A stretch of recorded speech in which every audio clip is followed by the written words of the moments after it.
Olá, eu sou Lauro Leal, nós estamos falando diretamente dos estúdios da Faculdade CESREI, em Campina Grande, dando início a mais um podcast CESREI Recebe. E hoje, aqui na bancada, a presença de dois ilustres, o professor Aécio Melo e também Télio Farias, que é escritor, poeta, advogado, presidente da Academia de Letras de Campina Grande e acadêmico eleito da APL, Academia Paraibana de Letras. Sejam todos bem-vindos. O nosso tema hoje é sobre literatura e direito. A expectativa é que a gente possa ter um diálogo voltado a fazer uma conexão entre essa área do conhecimento tão vasta, que é o conhecimento jurídico, e o conhecimento que nos aproxima, que nos cativa, que nos acolhe, que é a literatura. Perfeito, e esse tema é palpitante, porque é um tema que é essencial, não só para a literatura, mas também para o direito.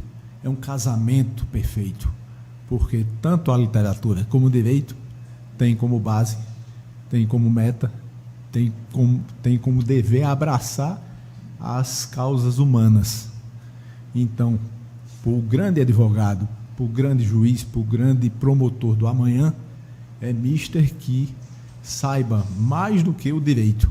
Aliás, José de Farias Tavares, grande professor de direito, dizia: quem sabe direito não sabe, quem sabe só direito não sabe direito.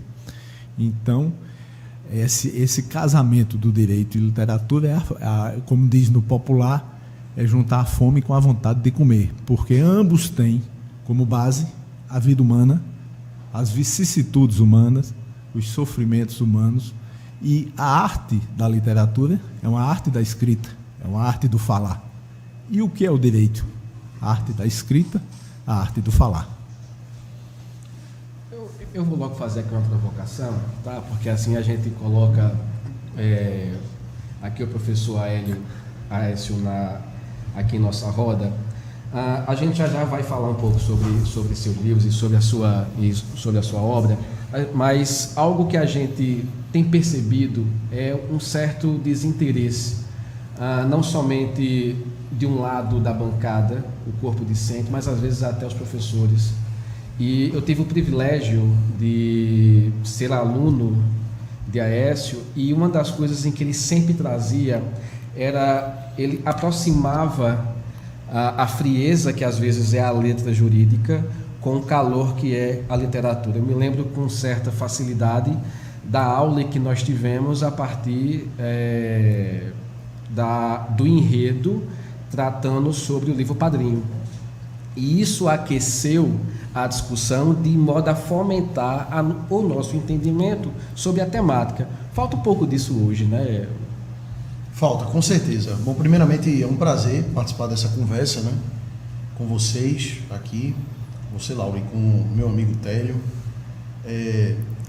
Inclusive eu gostaria de registrar algo importante aqui, até porque é um registro, não deixa de ser um registro histórico, né? E Télio sabe muito bem dessas coisas. Ele tem essa coisa de saber a importância de se registrar momentos a partir da escrita dos livros dele, a partir de uma conversa no escritório dele, né, das pessoas com as quais ele conviveu, conheceu. Né? É a sensibilidade da pessoa que ama, que gosta da literatura, né? Então, sabendo que isso aqui é um registro, eu gostaria de colocar algo importante para quem vai ter a oportunidade de ver esse podcast, né? Assim, eu costumo dizer que as grandes mentes do direito, como bem disse Télio, né, e dizia professor Tavares, não vivem necessariamente apenas do direito, né? São pessoas, ou foram figuras que tiveram uma relação muito próxima com outras áreas do conhecimento, sobretudo a literatura, né? Os grandes gênios do direito foram figuras importantíssimas da escrita, né, da literatura. Foram figuras que flertaram com outras artes, como mecenas ou como verdadeiros operários das letras, né? Como é o caso de Télio. Então eu gostaria de fazer esse registro da nossa geração. Télio é um pouquinho mais velho do que eu, tá? Mas assim, da nossa geração, Télio, ele foge à regra, né? Ele tá naquela, eu sempre nos primeiros encontros, né? Na verdade, na primeira aula, eu sempre coloco para os alunos o seguinte: eu quero saber cadê a forma de Ronaldo Cunha Lima, né? Cadê a forma de Assis Chateaubriand? Cadê a forma de Vital do Rego? Cadê a forma de Raimundo das Foras, Zé Lins do Rego, Ariano Suassuna? Cadê a forma desse povo? Cadê a forma de um Télio? É difícil entrar na sala de aula hoje, encontrar um Télio. Me permite até falar de Taney, o próprio Talden também, não é? Eles têm uma formação muito parecida, porque o Dr. Leidson sempre prezou pelo conhecimento, né? Na casa do Dr. Leidson tem livro em todos os cômodos, todos. Eu acho que até na cozinha tem livro. Então, essa matéria-prima a gente não encontra mais nas faculdades de Direito. Você falou do Padrinho, coincidentemente ontem, eu estava conversando com os alunos, sugerindo a leitura de Mário Puzo, né? Do Padrinho, fazendo associação com o poder, as relações de poder, a violência, o poder familiar, a Itália, a formação do Estado italiano, a formação da sociedade americana, da costa oeste até a costa leste, enfim, uma miscelânea de coisas. Mas até hoje a receptividade do aluno, ela de geração para geração, ela tem mudado, né? É muito difícil você encontrar uma pessoa como o Télio, e aí também provocando uma reflexão e já chamando o Télio mais uma vez para essa conversa. Assim, eu acho, Télio, que da tua geração pouquíssimos se interessaram para dar essa continuidade, para trabalhar com a literatura, não é? Porque você, assim, tecnicamente a gente sabe da sua capacidade, é indiscutível como advogado. Mas é muito difícil você encontrar um advogado, você vai no escritório dele, e ele passa 1h30 falando sobre literatura, sobre pintura, ele vai falar sobre livros autografados, que ele sabe que a gente tem essa paixão, ele vai falar sobre a história da Paraíba, sobre a história do Brasil, sobre as viagens. Aí lá para as tantas ele fala de um agravo de instrumento, de uma decisão, de um juiz. É muito difícil. E eu acho que por conta disso, Télio, e aí me corrija se eu estiver errado, eu gostaria de ouvir tua reflexão. O direito perdeu muito. A sensibilidade dos juristas, né, como você, como seus irmãos, como seu pai, isso foi se perdendo. E a gente hoje tem técnicos, né? Técnicos do direito. Exato. E essa oportunidade aqui desse podcast é importante para a gente resgatar essa advocacia literária, porque, como o professor Aécio bem disse, todos os grandes operadores do direito, Nelson Gria, juiz, ministro do Supremo, Rui Barbosa sucedeu Machado de Assis na presidência da Academia Brasileira de Letras. Chegando ao Estado, Joacil de Brito, Tarcísio Buriti, Ronaldo Cunha Lima, Vital do Rego, Raimundo das Foras. Então, todos os operadores do direito, sejam eles advogados, promotores ou juízes, que brilharam, trazem ao seu lado o livro, a literatura e um conhecimento mais amplo do que o direito. Então, essa introdução nesta iniciativa aqui da CESREI, do podcast Direito e Literatura, é importante para alertar os alunos de hoje, profissionais de amanhã, que sem a literatura, sem um conhecimento maior, eles não serão diferenciados, não serão os bons profissionais do futuro. Então, para ser um grande advogado, para ser um grande juiz, um grande promotor, um grande servidor do judiciário, não basta apenas saber bem o Código Civil, até o Código Penal, o Código Comercial, a Lei Maria da Penha, até porque essa legislação sempre está em constante mudança. Então, podemos até ser aqui quixotesco nessa defesa do direito da literatura, mas a gente está pregando o bem e pregando para que a advocacia, o direito, volte a comandar como sempre comandou, porque há um livro fabuloso do advogado José de Castro Neves, o advogado carioca, que ele é intitulado Como os Advogados Salvaram o Mundo. É um título até que quem não é da área do direito acha um pouco pedante, mas na verdade o título é o subtítulo que devia ser o título, que é a história da advocacia, mostra que foram os advogados que fizeram o direito de expressão, foram os advogados que fizeram o direito de defesa, foram os advogados que criaram a democracia, que criaram o direito de ir e vir, que criaram a liberdade de imprensa. Então, sem advogado, a famosa frase é: sem advogado não há democracia. Mas é muito mais. Sem advogado não há liberdade de expressão, sem advogado não há liberdade de imprensa. E esses advogados que fizeram esses institutos da civilização moderna, o fizeram porque tinha uma base muito além do jurídico.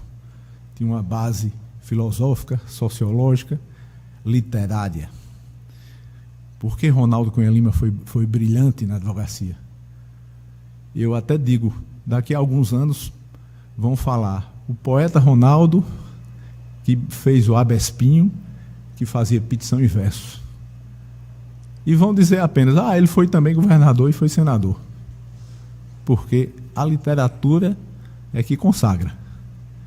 O brilho intelectual, quando se casa, se alia a literatura com o direito, o advogado brilha, o juiz cintila, o promotor se destaca. Então, essa advocacia literária é que a gente está começando a resgatar. Resgatar para o direito voltar a comandar as relações humanas como sempre comandou. Há até um detalhe interessante, que quando os papas, na época da Inquisição, tinham formação jurídica, a Inquisição arrefeceu. Foi aberto direito de defesa, a perseguição. Quando não tinha, a Inquisição era terrível, era violenta, era perseguidora. Então, o direito e a literatura devem caminhar juntos.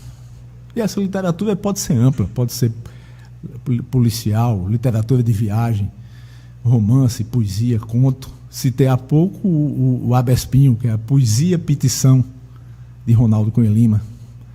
Mas Vital do Rego fazia aulas e espetáculos. Ariano Suassuna, que advogou no contencioso pouco tempo, curto, mas nunca deixou de advogar efetivamente, porque seus livros, todos eles, sem exceção, o Fórum... Sempre tratando de defender o humilde, o pobre, aquele que não tem acesso à justiça. A gente não está falando de um discurso classicista. A gente está falando de uma forma de compreender a existência humana. Porque você precisa perceber que a tua existência não pode se limitar a uma tecnicidade. Você precisa projetar aquilo. E o direito, eu faço o registro hoje aqui, nós contamos com uma turma iniciante no curso de Direito aqui em nossa plateia, e o direito ele tem a capacidade de mover duas engrenagens. A engrenagem intelectual ou até intelectiva, em que você compreende como é que as coisas se organizam, e você também começa a perceber que há uma oportunidade de se inserir dentro desse mecanismo de modo a participar dos processos de transformação. Você não somente é aquele operador que enfim, constrói peças, mas sim que lapida a sociedade, que foi o que fizeram todos aqueles que tiveram os nomes citados aqui. Eles não são citados como advogados. A advocacia faz parte, mas a existência deles está afincada na contribuição literária que eles fizeram. Perfeito. E esse mergulho nos livros, porque quando o aluno se distancia do livro, ele se distancia também do conhecimento. Eu até de uma forma radical digo que nós sabemos dos milagres de Jesus Cristo por causa do livro. Talvez se não houvesse o registro no livro, a gente pouco saberia dos milagres de Jesus Cristo. Então, o livro é que é o indutor do conhecimento. Não sou contra o computador, não sou contra a internet, mas o computador mais moderno hoje, daqui a 20 anos, ele está na lata do lixo. E o livro não. O livro ele vai levar o conhecimento, seja ele um livro digital, seja ele um livro físico, como sempre trouxe, ele é a locomotiva do conhecimento. Então, o advogado que não lê, ele não vai ter uma carreira de sucesso, não vai ter uma carreira vai ter uma carreira mais do que limitada. E como o advogado conhece os problemas humanos, como o advogado vai saber de uma questão de Alzheimer, se ele não tem ninguém na família, como ele vai saber de conflitos graves de família, através da boa literatura. Então, você tem Machado de Assis, que dá verdadeiras aulas de direito. Ariano Suassuna, como disse, que toda obra, A Pena e a Lei, Mulher Vestida de Sol, que fala de conflitos de terra, O Santo e a Porca, conflitos de família, direito à sucessão. A Pedra do Reino, que é um romance 100% paraibano, um romance que é até na forma de ser escrita, ela é escrita como tomada de termo ao juiz corregedor do Tribunal de Justiça da Paraíba. Então, essa literatura é que vai abrir os mundos para o advogado. Eu até lembro que fui fazer uma defesa no Conselho Regional de Medicina e, chegando lá, tinha preparado uma defesa toda jurídica, que eu achava a defesa escrita muito boa. Chegando lá, eu vi que, quando se falava de justiça, de questiúnculas jurídicas, os conselheiros que não têm formação jurídica, que são médicos, não entendiam ou não se interessavam pela defesa do advogado. E, numa certa iluminação momentânea, resolvi jogar o que eu tinha preparado fora e fiz de improviso. E disse: só vou citar médicos nesta casa. Comecei com Guimarães Rosa, com o julgamento do jagunço, dizendo: não se pode julgar sem defesa. E que todo processo é defeituoso, porque o que se julga sempre é o passado. Então, terminei tendo êxito, num caso até relativamente difícil, porque a literatura é que me fez ganhar o processo. Porque se eu tivesse falado, não, o cara tem a Constituição, assegura o direito de defesa, o médico não está ligando para isso. Então, eu falei de Moacir Squiliar, de Arthur Conan Doyle, que é médico do sistema público escocês, e assim sucessivamente. Então, o advogado ele pode ter um mundo mais amplo. Ele tem que ter John Stuart Mill, que é um economista e pensador inglês, dizia que devemos saber um pouco de tudo e tudo sobre alguma coisa. Quer dizer, o advogado, para ele ser, e eu digo advogado, mas poderia também falar do juiz, poderia falar do promotor, do serventuário, do procurador, do assessor jurídico. Ele tem que saber algo mais. E a literatura é a porta, a janela, ou são as janelas que abrem essa perspectiva para o profissional de sucesso, para o profissional de êxito. Você falou em Ariano, e eu não vou esquecer aquele spoiler que a gente conversou sobre o lançamento do próximo livro. Isso daqui eu tenho que deixar, porque é um spoiler que já vai... Eu acredito que daqui a alguns meses a gente já vai ter o lançamento dessa obra com uma ilustração de um ilustre. Eu espero que sim. É um livro que está praticamente concluído. O nome do livro é Direito e Advocacia no Alto da Compadecida. Esse livro já tem prefácio de José Roberto de Castro Neves. Tem um texto também de Jessier Quirino, que ele intitula Abrindo a Porteira do Direito. E está nas mãos do ilustrador, que é Manuel Dantas Suassuna, filho de Ariano. E é um livro exatamente para atiçar a juventude a abraçar o direito junto com a literatura. Porque o Alto da Compadecida é uma aula do começo ao fim de direito. Tem até um aspecto bastante engraçado, que o Alto fala expressamente até dos honorários advocatícios. É uma cena que ficou muito famosa na televisão, no filme e na série de Guelra Reis, que o João Grilo ressuscita e vai para o Chicó e diz: estamos ricos. E vem aquela brincadeira. E o Chicó diz: não estamos não, porque eu prometi dar o dinheiro à Santa se você escapasse. E eu não sabia que você ia escapar. Aí começa aquela brincadeira, ou promessa desgraçada, ou promessa sem jeito. E no fim, João Grilo concorda, mas diz, eu não sabia que até essa, isso é palavras de Ariano, abre aspas, até essa recebia honorários advocatícios. Quer dizer, então, até a questão dos honorários, nesse livro eu digo que a promessa faz às vezes do contrato de prestação de serviço de advocatício, e o pagamento é exatamente quando, no êxito, ad êxito, que foi a absolvição do João Grilo no julgamento que a compadecida veste a toga da advocacia. E é uma tradição até de Nossa Senhora ser advogada, porque há um hino religioso medieval chamado Salve Rainha, que diz Nossa Senhora Avocata Nostra, nossa advogada.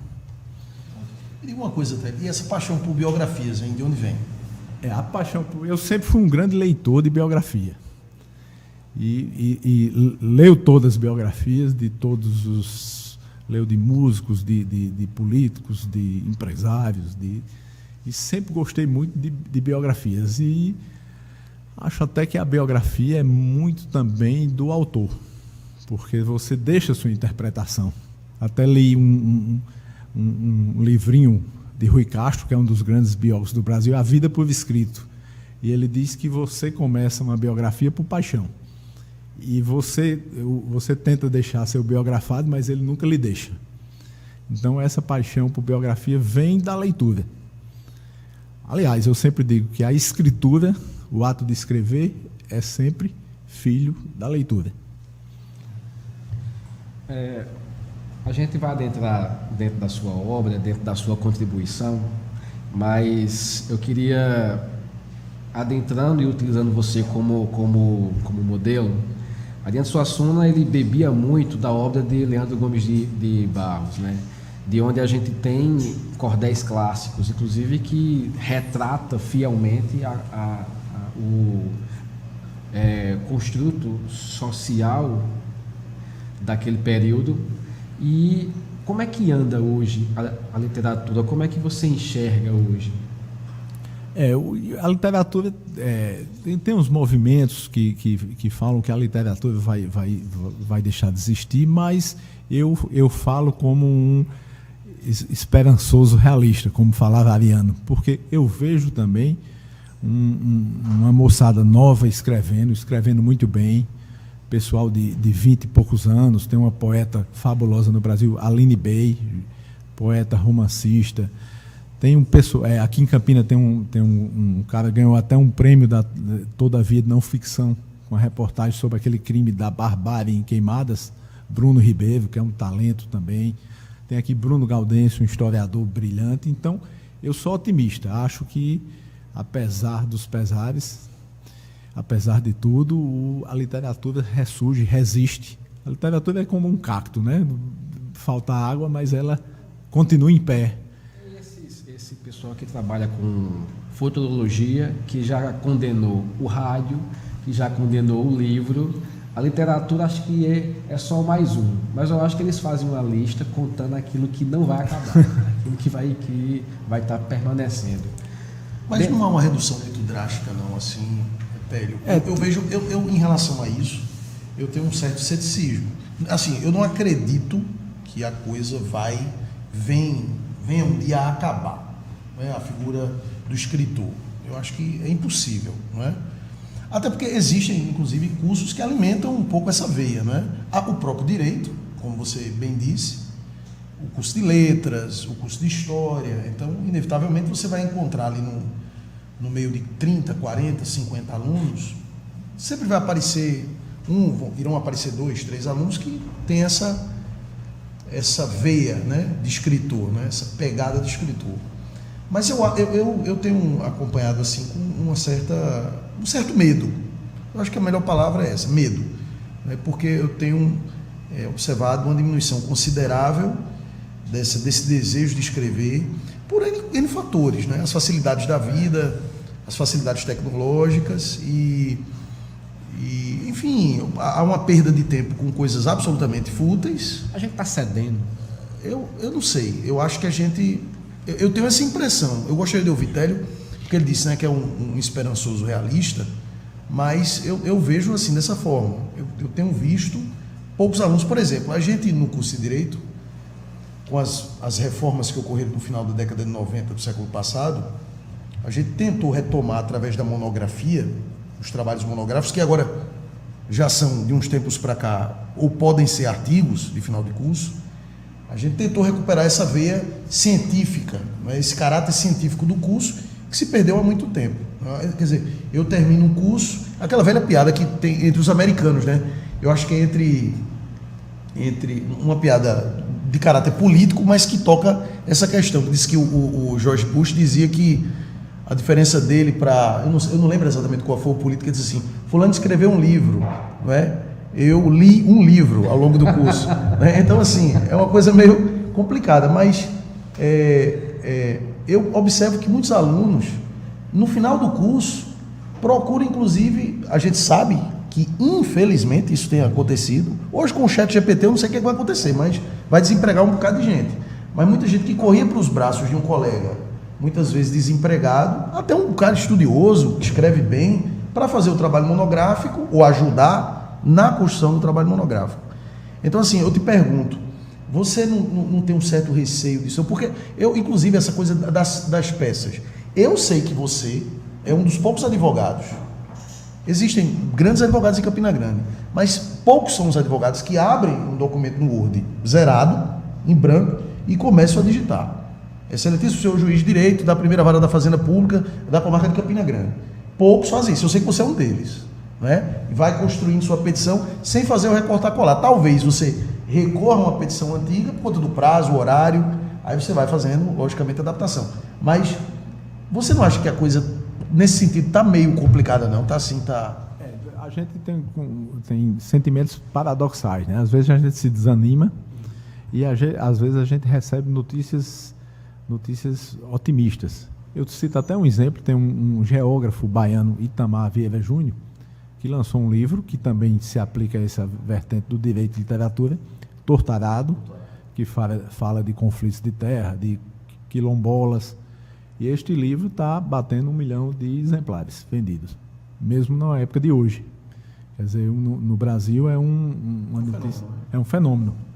Tá certo que não são tantos fenômenos, né? O Brasil é um país que se você vende 10 mil exemplares, é tido como best-seller, que é uma quantia relativamente pequena para um país de 200 e tantos milhões de habitantes, e que muitas vezes uma música lançada na plataforma de stream muitas vezes é ouvida por 30 milhões de pessoas, e a tecnologia também não ajuda, né? Que a tecnologia facilita a vida, mas existem pessoas que defendem que nós continuamos escrevendo, e hoje é a época que se escreve mais, porque você fala hoje pouco por telefone, escreve por mensagens.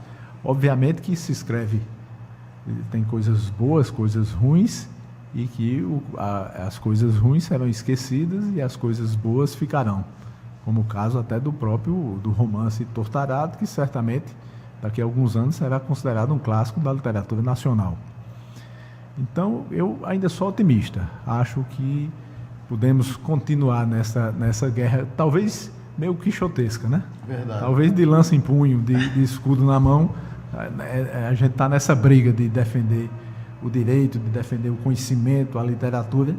Mas o que eu digo é que toda vez que o direito se afastou da literatura e também das outras ciências humanas, o direito ficou mais fraco. E hoje nós temos um momento grave do direito, porque o direito hoje é bombardeado por todos os lados. Então, até a decisão, a moral que a decisão judicial tinha, hoje não tem tanta. O respeito que se tinha ao magistrado, aos próprios advogados, hoje não se tem tanto. Essa tecnologia, o AI, que o pessoal até está um pouco assombrado, no mínimo ela está fazendo uma coisa que hoje em dia é coisa rara. É um movimento socrático de olhar a si mesmo. Porque a primeira coisa que a gente se depara quando a gente vê algo novo é o assombro, é o susto. Mas a gente está refletindo. nós caímos num marasmo e num medo de apontar certas coisas. Por exemplo, o professor falou sobre a questão de você utilizar o artigo, né? Em certa medida, eu acho que é uma coisa muito positiva, porque dá um caráter mais científico ao curso. Mas, por outro lado, foi uma medida flexibilizada para poder diminuir o tamanho de uma monografia, porque era muito grande e você não conseguia escrever, porque de jarra vazia você não tira água, né? Então faltava uma bagagem para isso. Mas a inteligência artificial está nos forçando a perceber algo que para alguns era bastante claro, que é a falta de arcabouço. A necessidade do ChatGPT, ele veio para isso. E eu vejo o seguinte, que não se dá para discutir subjetividade com inteligência artificial, porque a inteligência artificial, ela é tudo menos inteligência, porque a inteligência, ela suprime a ideia de autonomicidade, e a inteligência artificial, ela não tem isso. Eu não tenho assombro, eu não tenho medo de que a literatura venha acabar, mas eu acredito que esse processo socrático de rememorar-se, fazer essa ideia reminiscência de buscar em si mesmo esse conhecimento, eu acho bastante positivo. Não sei se discordam, mas pelo menos eu percebo assim, né? Eu acho que nesse sentido acaba sendo positivo. Eu vejo que as pessoas estão muito mais preocupadas no WhatsApp mesmo. A gente tem uma dificuldade a própria linguagem, né? Comunicar-se é um ato muito difícil, é um ato muito complicado. A gente lida com a comunicação, já dizia Wittgenstein, como um jogo de linguagem. E a gente precisa encontrar a palavra certa para poder encaixar e fazer com que aquele outro compreenda. Mas como é que eu vou entender se o teu pensamento já é um pouco obscuro? O WhatsApp veio a complicar isso, porque como é que você explica através de um emotion? Emotion é uma simplificação linguística complexa, né? A literatura, ao meu ver, também faz isso. Por isso que eu identifico no comum, que é essa linguagem do dia a dia, algo que vai permear. Por isso que eu ainda enxergo a literatura como algo forte. Agora, o Télio, em relação ao avanço da tecnologia, né? Eu concordo com as reflexões, né? Assim, acho que tem uma importância, faz com que a sociedade ela pare para refletir, inclusive sobre a existência, enfim, sobre a comunicação, a interação, mas a impressão que eu tenho, por outro lado, por um outro caminho, é que, por exemplo, uma pessoa como Télio, como você, perde pouco tempo com redes sociais, tá entendendo? Você vai utilizar as redes sociais basicamente, exclusivamente, para estabelecer rápidas comunicações, até para ter o seu dia provavelmente deve ser maior do que todo mundo, não é? Porque você para escrever, refletir, pesquisar. Mas bem aproveitado. Né? O ócio criativo também, a questão do ócio criativo, né? Porque a perda de tempo com essas ferramentas tecnológicas, a sensação que eu tenho é que o momento do ócio criativo, da reflexão, que esses gigantes que nós citamos aqui, que você citou, esses caras paravam para refletir, não é? Desde um olhar mais técnico sobre o direito, pegar um cara como Aleomar Baleiro, não é? Eu fico imaginando um cara como Aleomar Baleiro, que era político, em sua essência, não é? Um cara que era um apaixonado por literatura, não é? Um cara que conhecia muita literatura, e tinha tempo para escrever, pesquisar e construir teses sobre direito tributário, fazer política, depois ser ministro do Supremo Tribunal Federal. Quer dizer, é uma coisa que você não... Como é o dia desse cara? Esse cara, ou ele não dorme, eu não sei o que é que ele faz da vida. E aí, já caminhando em uma outra direção, voltando inclusive para a questão das biografias, me impressionou muito do teu texto sobre Pedro Américo. Eu queria que você falasse sobre o texto de Pedro Américo, né? Primeiro, pela escolha da figura. Assim, lógico, com a sua sensibilidade, e quem já teve a oportunidade de frequentar a casa da família, assim, um ambiente familiar, eu sei que a doutora Celeide, o próprio doutor Leidson, todos gostam muito de arte, né? Vocês gostam muito de arte. Então, a escolha da figura do Pedro Américo seria uma escolha natural. como poderia ser Cícero Dias, como poderia ser João Câmara, como poderia ser um artista vivo ou falecido, mas de grande importância para a nossa região, né? Mas assim, o fôlego da tua pesquisa, o fôlego, né, a profundidade da tua pesquisa me impressionou desde o início, não só em relação à pesquisa das imagens, como também das minúcias das informações, né, dos dados, assim, de uma precisão. E eu queria que você falasse um pouco sobre isso, assim, essa construção da pesquisa do texto e essa capacidade de aprofundar uma temática que poucos fizeram A questão da escolha do personagem, eu digo que, na verdade, eu fui escolhido pelo personagem porque, na infância, meu pai tinha uma advocacia muito grande ali em Areia, e muitas vezes a estrada de areia para areia é muito sinuosa. Isso. E muitas vezes minha mãe disse: acompanhe seu pai. E lá algumas vezes eu assistia a audiência e outras vezes eu ia andar por areia. E eu entrava naquela casa museu, que é muito simples, e comecei a ler, e aquilo me atiçou uma curiosidade. Até a poeta americana Louisa Gluck dizia que você só existe a infância, o resto é memória. E então a escolha foi a infância, que eu escolhi na infância, não sabia, mas escolhi na infância. E depois eu estive em Florença, na Via Maggio, e passando num palácio, tinha um busto lá de Piero Américo, escrito em italiano: nesta casa residiu e faleceu o pintor brasiliano Piero Américo de Figueiredo de Melo. E aquilo me trouxe uma indagação. Aqui na Itália se conhece esse paraibano e nós não. Então, como não tinha pretensão, confesso que não tinha a pretensão de fazer uma biografia, tinha a pretensão de fazer um artigo, um ensaio sobre o personagem. E à medida que eu fui buscando, mergulhando na pesquisa, eu fui descobrindo fatos novos. E estive também em Florença, e em Florença descobri uma parte da família, porque Pedro Américo teve 3 filhos. O filho Pedro Américo, filho, faleceu com 4 anos de infecção, que era muito comum na época, que não existia antibiótico. E ficou a filha Carlota, que se casou com Cardoso de Oliveira, que era um embaixador muito famoso, e o filho Eduardo. Eduardo, após a morte de Pedro Américo, nunca voltou ao Brasil. Se casou com a italiana, teve uma filha, e essa filha tem 2 bisnetos de Pedro Américo, que residem em Florença e são arquitetos. E esses 2 bisnetos de Pedro Américo me franquearam o acesso a inúmeros documentos, a cartas, a diplomas, anotações, muitas vezes em português. Eles não falam português, eles falam italiano e inglês. E com isso eu fui construindo um quebra-cabeça e descobri novidades, como Pedro Américo naufragou na costa da Grã-Bretanha, como passou fome em Paris. Pedro Américo foi uma espécie de Chicó e João Grilo. Ficou rico, ficou pobre, ficou rico, ficou pobre. E ao mesmo tempo passei a me apaixonar pelo personagem exatamente por isso, que o bom biografado é o cara que teve uma vida de altos e baixos.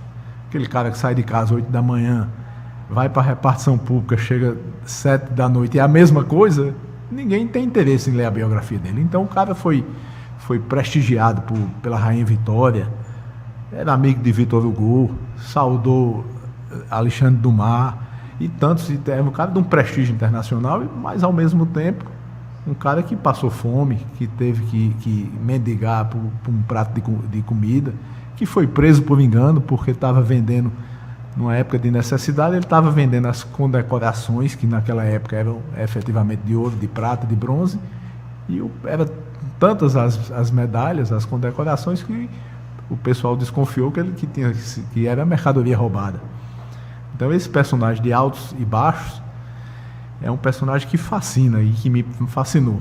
E além do mais, Pedro Américo é um exemplo, para mim é um exemplo, e eu queria também levar essa mensagem aos jovens da Paraíba e também do Brasil, do cara que realizou seus sonhos, que saiu do interior profundo, numa época muito mais difícil, do Nordeste do Brasil, e que se tornou uma estrela internacional, não só da pintura, o que a gente falou um pouco antes, de saber não só aquilo o básico daquilo que faz. Peramed foi pintor, mas também foi escritor, romancista, poeta, arqueólogo, arquiteto. Foi um viajante numa época que era muito mais difícil viajar, foi um explorador, esteve no norte da África, conheceu praticamente toda a Europa, a Escandinávia. Então esse personagem me fascinou, e aí, quando eu fui ver, eu tinha praticamente uma biografia pronta, que terminei lançando o ano passado. Com a Paraíba ele tem uma relação difícil, né? Na verdade, alguns detratores falaram que ele não gostava da Paraíba, e eu fui investigar isso, porque isso também não saía da minha cabeça. E essa detratação, diz, ele não gostava da Paraíba, veio pouco da Paraíba. Primeiro a gente tem que contextualizar, naquela época não era fácil você sair, até o acesso à Paraíba é muito difícil, você tem que ir muitas vezes para o Porto do Recife, vir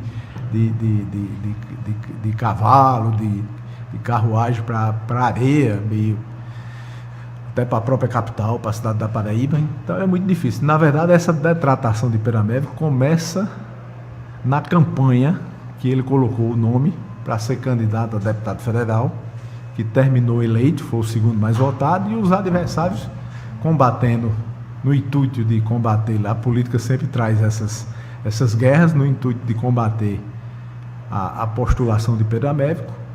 Os adversários começaram a difundir essa questão. Não, ele não gosta da Paraíba, não vem nem aqui, a areia só foi 2 vezes, só voltou 2 vezes, e isso criou uma espécie de tese que Pedro Américo não gostava da Paraíba, em que pese que, mesmo assim, Pedro Américo foi eleito para a primeira legislatura da República em segundo lugar, perdendo apenas para Epitácio Pessoa.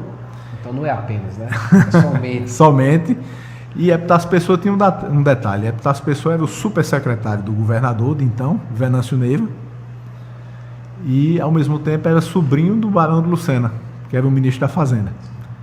Então Epitácio tinha a força política, tanto federal como estadual, e por isso Pedro Américo não foi o mais votado. E fez um mandato parlamentar brilhante em defesa da educação, em defesa da cultura.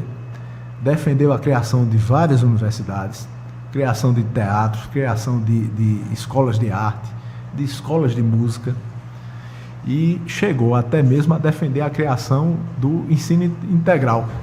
Fato que só 100 anos depois é que se estaria discutindo. Tentando implementar ainda. Pedro Américo, ele vai ser muito retratado pelos seus quadros clássicos, né?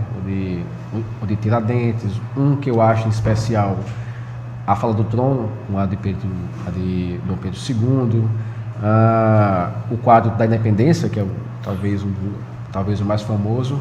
Mas na tua vivência com ele, destacaria o que especificamente dele? Uma coisa interessante é que o quadro da Independência, o que está lá no Museu do Ipiranga, que o nome oficial é Independência ou Morte, ele cria a data de 7 de setembro. Efetivamente ocorreu o 7 de setembro, não daquela forma glamourosa que Pedro Américo propositadamente fez, mas há um detalhe: Dom Pedro I, que seria Dom Pedro I, ele após o 7 de setembro, até o dia da aclamação, que é 22 de outubro, se não me engano, ele continua assinando decreto, nomeação, legislação, tratado como príncipe regente de Portugal. Só após a proclamação é que ele assina como imperador do Brasil.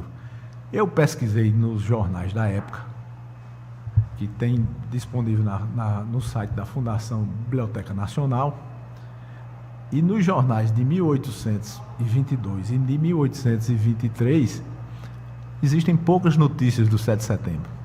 Pouca relevância se dava aos 7 de setembro. E até nos de 1824. O 7 de setembro só predomina, e aí passa a ser uma data paulista, coincide com a decolagem de São Paulo, a partir do quadro que começou a ser exposto em 1888. Então, quem fez a data 7 de setembro foi Peramérico. Peramérico ditou a história, mudou a história. Normalmente a vida, a arte imita a vida. Nesse caso não, a história imitou a arte. E o acervo assim, de Pedro Américo aqui em Campina Grande, na Paraíba, né? No estado da Paraíba como todo, mas sobretudo aqui na nossa cidade. E não só o acervo de Pedro Américo, né? Eu aqui vou ampliar a questão, assim, as nossas bibliotecas, as nossas obras raras, os nossos quadros. Como é que você tem acompanhado isso na sua sensibilidade? Porque eu sei que você tem essa preocupação e acho importante esse registro, né?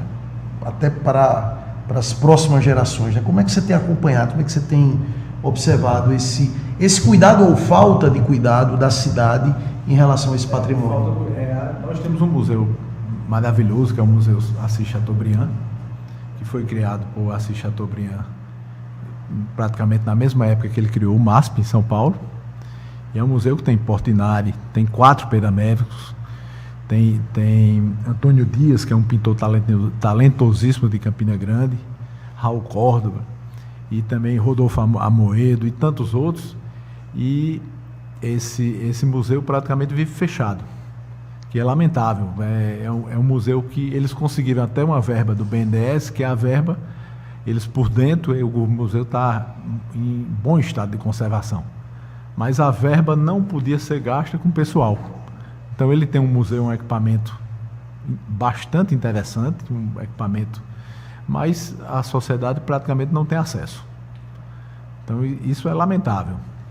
E também se tem poucos museus de arte em Campina Grande. Até foi criado até um prédio aqui relativamente no Catolé, que seria também um novo museu Assis Chateaubriand, e não se conseguiu se conservar esse prédio.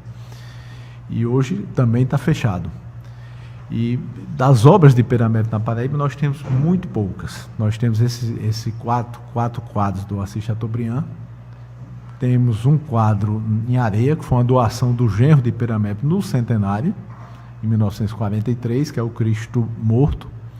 E se tem, eu acho que uns 5 quadros em coleção particular entre Campina Grande e João Pessoa. Mas são poucos os quadros, que deveria ter muito mais. Por exemplo, João Pessoa, que é uma capital hoje, uma grande cidade, como se contasse a metrópole com Santa Rita, Bahia e Cabedelo, praticamente não tem um único museu de arte. Campina Grande ainda tem pelo menos um Assis Chateaubriand, não é? Isso a gente disser às pessoas que aqui em Campina Grande a gente tem um Portinari, ou a gente tem um Pedro Américo, a gente não tem. Talvez até por uma falha da nossa base, né? A gente não cultiva, porque cultura, como a própria palavra sugere, ele é um ato laboral de plantar. Então você não contempla no momento em que a criança está se desenvolvendo esse contato, né? Você busca mais o entretenimento, mais o preenchimento desse vácuo com algo substancial, sobra, né? A gente vai se encaminhando, mas eu quero fazer uma provocação feita por um aluno aqui, voltando um pouco sobre a literatura de Ariano.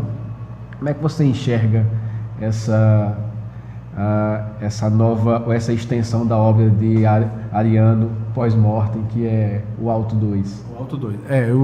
Eu não sei como eles vão fazer. Eu sei que eu tenho uma certa ligação com a família de Ariano e, pelo que me disseram, há um grande estudante da obra de Ariano, muito ligado à viúva Dona Zélia e aos filhos de Ariano, que é Carlos Newton Júnior, que é professor da UFPE de literatura. Carlos Newton conhece a obra de Ariano profundamente, porque ele, muito jovem, Ariano não datilografava, não digitava, Ariano escrevia à mão. E Carlos Newton tinha o privilégio de digitar, no início datilografar e depois digitar essas obras de Ariano. E posteriormente se formou em letras, é mestre em letras, doutor em letras, com especialista na obra de Ariano. E, pelo que me disseram, esse Auto da Compadecida 2 é uma continuação com base nas palestras, em destaques das palestras de Ariano, de conferências que ele fez, com histórias que ele fez, e misturado também com outras peças. O 1 já é assim, porque o 1 já tem elemento da outra peça, que é o Santo e a Porca. Por exemplo, o Cabo 70, Rosinha, não está no alto, está no Santo e a Porca. Eu lembro, e aqui só já que a gente está falando de literatura, e a comparação é devida porque são dois gigantes, né, em tempos diferentes. É como aquele seriado Os Maias. Os Maias ali não tinha só Os Maias de Eça de Queiroz, tinham outras obras também. Exato. Né? Eu acho que essa segunda parte, digamos, ela vai seguir. O próprio Ariano faz isso, né? Como você falou do Ariano. O Ariano cita diversas vezes Shakespeare. Exato. Não é? O Mercador de Veneza ele cita diversas vezes no Alta Compadecida 1, né? Parte 1, né? Então eu acho que vai ser nesse sentido também, né? Você tem mais informações sobre isso aí dos bastidores? E outra coisa, Guel Arraes, que é o diretor, é um dos poucos que, por exemplo, nenhum diretor ousava dizer a Ariano que ia botar duas peças juntas. Tanto que o primeiro filme do Alto é de 69, com Regina Duarte como a Compadecida, Armando Bogos. O segundo é com os Trapalhões, acho que 82, 83, todos esses dois sucesso de público. E o terceiro é que Guel Arraes consegue misturar, e só o faz pela intimidade que tinha, porque Guel Arraes nasceu em frente da casa de Ariano. Filho de Arraes, né? Filho de Arraes. Arraes amicíssimo de Ariano. E morava na mesma rua, na Rua do Chacon, ali no Poço da Panela. Então só Guel faria, porque o outro diretor não tinha nem a ousadia de propor isso. E a verdade é que Ariano, ao ver o Alto da Compadecida, gostou. Esperava até que ele viu, aprovou e gostou. Então, vamos aí esperar. Não sei, só sei que foi assim. Vamos esperar para a gente ver a expectativa, como é que vai Chicó e João Grilo continuar essas aventuras no sertão dos Cariris velhos da Paraíba. A gente se encaminha para a nossa finalização, mas eu acredito que vale a pena a gente retratar um pouco sobre dois momentos importantes que eu acho que vale a pena a gente comentar. Sobre você recentemente tornou-se membro da Academia Paraibana de Letras, né? Ainda não foi empossado, é membro eleito, né? Como fala, mas preside a Academia de Letras de Campina Grande, né? Mas tratando sobre de Campina Grande em relação ao contexto regional, como é que está a nossa academia? A academia ela vem num processo de ressurgimento, né? De fortificação. Inclusive o prefeito nos prometeu uma sede nova, esperamos que aconteça, para que a academia possa também. Vamos aproveitar o procurador-geral aqui para.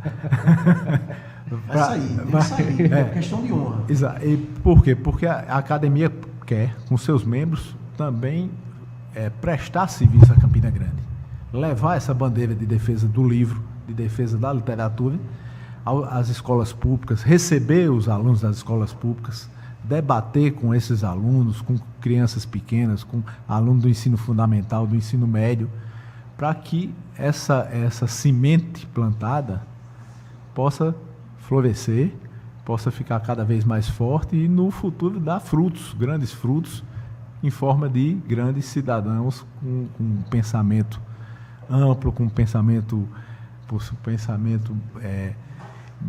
inteligente, com poder de discussão, com pensamento filosófico. Então, nós temos na academia, eu sempre digo, na Academia de Letras de Campina Grande, nós congregamos as principais inteligências da história da cidade. Ronaldo Cunha Lima, Anésio Leão, Hortêncio Ribeiro, Everardo Luna, que foi um grande jurista respeitado na Faculdade de Direito do Recife. Mais recentemente temos uma turma boa, Jéssica Quirino, Valéria Wanda Xavier, romancista, Elizabeth Marinheiro, o próprio poeta Ronaldo Cunha Lima, Antônio Vital do Rego, Aloysio Campos. Então, esses nomes, a academia quer o quê? Quer que se discuta esses nomes e se discuta também a literatura com o foco na literatura local. e se junta a um movimento que eu acho importantíssimo. Dentro desse ressurgimento da própria academia, a gente tem a reabertura do Instituto Histórico aqui de Campina Grande, porque eu acho que esse esfriamento ele tem irradiações. E a gente, por exemplo, percebe um certo enxugamento do nosso patrimônio histórico. Quando a gente não preserva a nossa história, nós ficamos sem identidade. Então, quiçá a gente cultivar a literatura se a gente não consegue nem algo nesse quilate. Então, eu acho que esse momento de ressurgimento, ele deve ser impulsionado, né? Eu acredito que é uma obrigação nossa, como acadêmicos, fomentar. Eu acho que esse podcast fomenta, levanta, divulga, e eu acredito que essa estratégia de trazer a comunidade para perto e de fazer com que ela perceba a sua importância. Eu tava fazendo uma visita, por exemplo, ali a região leste, lá de Campina Grande, e há uma certa prática de você não contemplar a sua própria localidade. E eu estava sentado lá no pé de tambor, e eu conversando com alguns populares ali naquela região de Nova Brasília, e eu comentando com eles que aquela árvore é tida como uma das mais antigas de Campina Grande. E aquilo, para alguns que estavam ali sentados, ficaram surpresos, porque eles não conseguiam enxergar dentro daquela árvore algo disso. Eu disse, olha, essa árvore aqui, ela contempla o surgimento do cotidiano aqui da Zona Leste. Existem várias histórias que estão sobre ela, mas a população não sabia, a população não conhecia. Eles sentam ali para jogar dominó, tem uma santinha lá, eles fazem novena, mas eles não conseguem entender às vezes o que representa, porque falta alguém que diga, olha, isso daqui representa vocês de algum modo, né? A gente precisa resgatar essa cultura que está muito ligada ao nosso patrimônio, né? Perdeu-se um pouquinho, né? Perdeu-se um pouquinho, mas estamos nesse movimento de tentar levantar. Então a Academia de Campina Grande, junto com outras instituições, como o Instituto Histórico de Campina Grande, quer exatamente fazer como Milton Nascimento, todo artista tem que ir onde o povo está. Então a gente quer levar também esse artista da palavra, que é o escritor de Campina Grande, que é o poeta de Campina Grande, o contista, o jurista que escreve livros de direito, também onde o povo está, nas faculdades, nas escolas, na praça. E por isso que a gente quer fazer cada vez mais. Pede o apoio do poder público para que a academia possa devolver à sociedade aquilo que receber e que vier a receber. Colocando, como se diz, na estrada de fazer, colocando a academia o sonho a acontecer. Télio, e para as futuras gerações? Futuras gerações de juristas, qual é a mensagem que você deixa como escritor, que logicamente tem muito chão pela frente, muita coisa, provavelmente e com toda certeza você vai ver, vai ser um observador atento do direito, da sua evolução, da arte da palavra, da escrita. Qual é a mensagem que você deixa? A mensagem que eu digo, e eu martelo essa mensagem, é que não se pode ser um bom profissional de direito, não se pode exercer a advocacia com brilho sem o livro, sem uma base de leitura. Não se pode construir o segundo andar sem o alicerce do primeiro. Então, eu digo aos colegas de amanhã que leiam não só os livros de direito, leiam também os livros de direito, mas leiam também os romances locais, a poesia local, a poesia nacional, leiam Machado, leiam os Zé Lins do Rego, paraibano, leiam Ariano Suassuna, leiam Kafka, O Processo, leiam Dostoiévski, O Crime e Castigo, leiam romances policiais que falam de investigação, de discussão, de debate, leiam romances de tribunais, porque, como diz Monteiro Lobato, um país se faz com homens e livros. A advocacia se faz com homens, livros, muitos e muitos livros. Bem, com isso eu quero agradecer a presença aqui dos dois, professor Aécio, que gentilmente se juntou a essa roda de discussão e de fomento à leitura. E também agradecer ao professor Télio por ter se juntado a esse projeto que tem a incentivar. Aqui no nosso estúdio nós contamos com a presença, além do nosso corpo discente, também com alunos do curso de Direito, a quem eu agradeço a presença, e fica o convite para todo mundo que queira acompanhar nosso podcast, está sempre ligado às nossas redes sociais e também incentivar a você que está iniciando o direito agora a começar não esmurecido, tá? A não ser um comum, a ser um diferencial. Então finalizando com as palavras de Télio, professor Hélio, se ele quiser acrescentar alguma coisa, a gente se despede. Um reforço, acho que todas as verdades foram ditas aí por Télio. Reforço o que ele disse. Então, pessoal, um grande abraço e até a próxima, viu?